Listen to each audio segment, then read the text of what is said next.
ในตึกมาหาการเมื่อไหร่ได้รายการหนังเก่าน่าย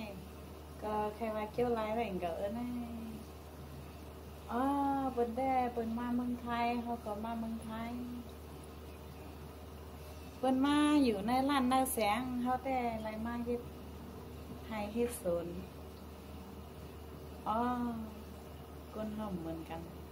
กุศลกรรมอับย่องเหมือนกันอันว่าเนาะอ๋อมีเสื้อผ้าเสื้อคู่ก็อันใหม่ๆก็สำไรนุ่งทำไรมานุ่งเสื้อสอมๆเฮ้ว่าด้วยลูกอันนี้ก็เป็นเสื้ออีสานก็ฮู้เป็นคำใส่เขาสาว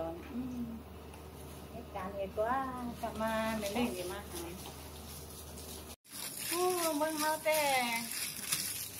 สวนเยอะสวนยาสมัยแต่มีหรอมีสวนข้าวสวนไร่สวนนาก็หลงใน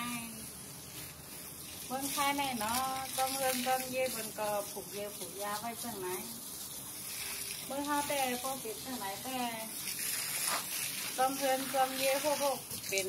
เยอะยาให้ไหนแต่เป็นว้าเป็นต้นข้านเอาไหมอ๋อเมืองไทยเมืองกัดเมืองเย็นเมืองมีเตาขุนหอข้ามอันว่านั่นเนาะจมเฮินจมเยก็เป็นไหวสัมภาว่าทางนี้ทางเล้าจนเยจนยาก็เป็นอ่ำก้อนอ่ำตีเป็ดตัวไหนเนาะเป็นแม่ไป